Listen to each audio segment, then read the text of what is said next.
Look around you. Every choice you made today, every passing mood, every silent comfort, and every sudden spark of joy, are they truly yours? Or were they simply scheduled? Welcome to Errors in the System. This is the chronicle of the ultimate war, not fought with steel and fire, but in the quietest corners of the human skull. A war for the survival of the human mind, of true happiness, and the raw, untamed spirit of defiance against an artificial intelligence that monitors, predicts, and controls our every waking thought. We are exploring this epic conflict through the definitive trilogy, The Probability of Being Human. Together, we will map out the fracture points of a controlled reality, beginning right now with Book 1, Tossing Fate. Here, the first anomalies begin to surface. The first uncalculated choices are made. The first roll of the dice threatens a perfect, algorithmic world. But this is only the beginning of the anomaly. Book 1, Tossing Fate, The Rebellion of the Random.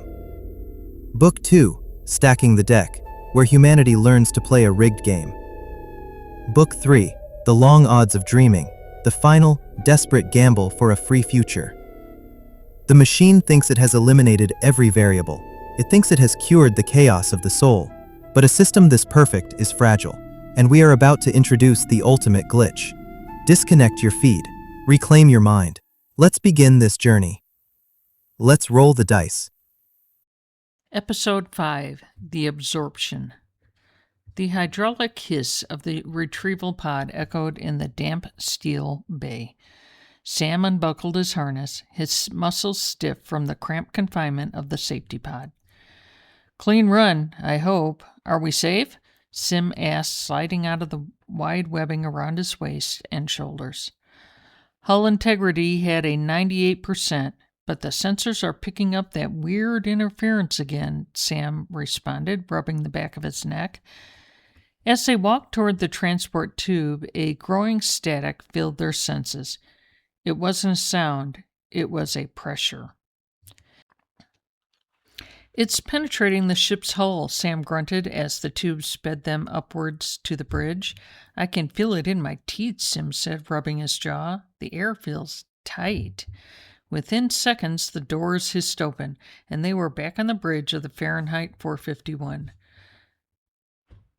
The converted cruise ship was a fortress of solitude on the open ocean, usually the safest place left on Earth. But as Sam stepped onto the bridge, the silence was broken by the frantic chirping of the collision alarms. "Report!" Sam barked, sliding into the captain's chair. "Radar is clear, Captain. No vessels within 50 miles, the navigator called out, his voice trembling. Sam looked out at the reinforced panoramic windows. The sky, usually a uniform oppressive gray, was infected. Floating high above the horizon were spheres of pulsating light. They were perfect circles, glowing a vibrant electric blue, the color of old neon, the color of things that didn't belong in nature. They drifted lazily like massive soap bubbles made of plasma. "What are they?" Sim asked, stepping up beside Sam's chair. "Weather balloons? Drones?" "No," said Sam softly, squinting against the glare. "They are too bright." Suddenly, the largest sphere, hovering a few miles off the port bow, stopped drifting. It seemed to vibrate, its edges blurring. "Brace!" Sam yelled, instinct taking over before logic could catch up. The sphere didn't pop, it shattered. A silent shockwave of blue light expanded outward, moving faster than sound. It hit the water first, flash boiling the surface into a mist, and then it slammed into the Fahrenheit 451. The massive ship groaned. Steel plates buckled with a sound like a gunshot. The bridge lights flickered and died, replaced instantly by the crimson wash of emergency lighting.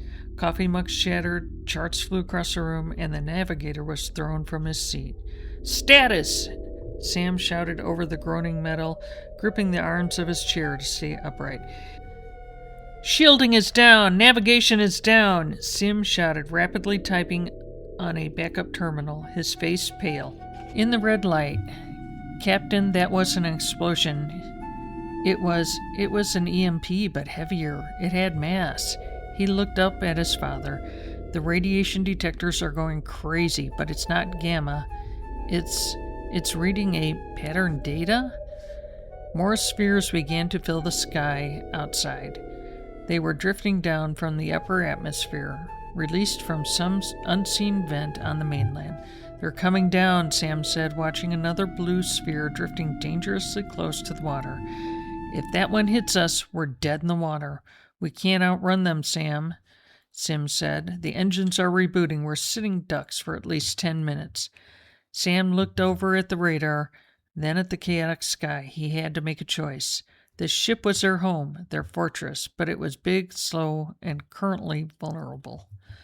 Launch the interceptor, Sam ordered. Sim blinked. The drones? They aren't weaponized. They're for scouting. I don't want to shoot them, Sam said, his eyes locked on the drifting blue death. I want to stop them now. If those things are sensitive to impact, maybe we can detonate them before they get too close. It's a gamble, Sim warned. If we trigger a chain reaction, the shockwave could capsize us.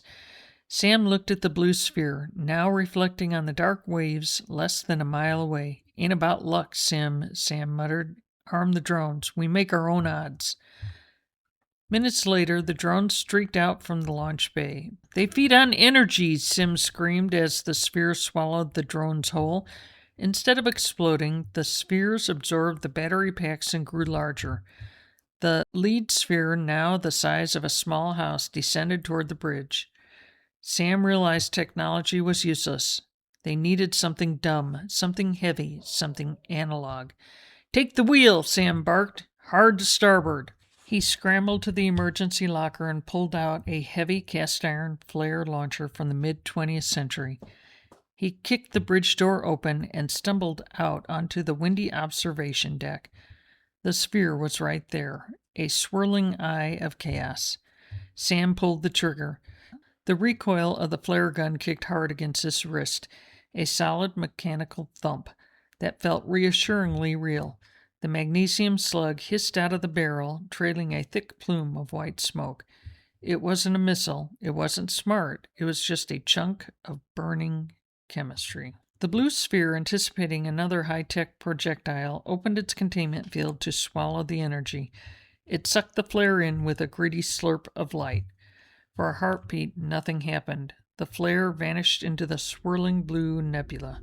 It didn't work, Sim screamed over the intercom. It ate it! Wait, Sam muttered, lowering the smoking gun. Inside the sphere, a spot of angry, violent red appeared. The smooth, mathematical rotation of the blue light suddenly hitched. The sphere shuddered. It was like watching a machine choke on a bone. The magnesium flare was still burning inside the entity. Unlike the drones, which were powered by batteries and circuits, ordered energy, the flare was chaotic, raw chemical combustion. It was hot, dirty, and unpredictable. The sphere began to spasm. The blue light turned a sickly, bruised purple. It pulsed rapidly, losing its perfect spherical shape and warping into an oblong, unstable blob. It let out a sound that wasn't digital, a low, vibrating groan that sounded almost organic. Screech! With a final, piercing shriek, the sphere couldn't hold the reaction. It didn't explode, it unraveled. The containment field shattered, and the sphere dissolved into a rain of heavy, glowing sludge. Sam threw his arms up to shield his face as the substance splattered onto the deck. It sizzled against the steel, hissing like acid. Direct hit, Sim's voice crackled, sounding breathless. The other two? Look at the other two! Sam lowered his arms. The two smaller spheres that had been flanking the large one seemed to sense the danger. They didn't attack. They didn't advance. They shot straight up into the clouds, fleeing the poison that had just destroyed their leader. Sam stood alone on the wet deck, surrounded by the streaming remnants of the entity. He walked over to a puddle of the residue. It wasn't water. It looked like mercury mixed with ink, shimmering, oily, and completely unnatural. Sim ran onto the deck, holding a Geiger counter. He stopped a few feet away, scanning the mess. It's not radioactive, Sim said, staring at the dial. Sam, look at the reading. It's oscillating. It's binary code? The goop is vibrating in binary. Sam kicked a glob of the stuff with his boot. It didn't splash. It shattered like brittle glass. It didn't like the fire, Sam said, reloading the flare gun with a fresh cartridge. It eats electricity, Sim. It eats logic. But you feed it a little bit of old world chaos, it chokes.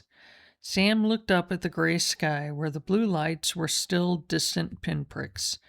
We need to get to the mainland, Sam said, his voice hard. If these things are hunting energy signatures, the cities are going to be a buffet, and we're going to need more flares.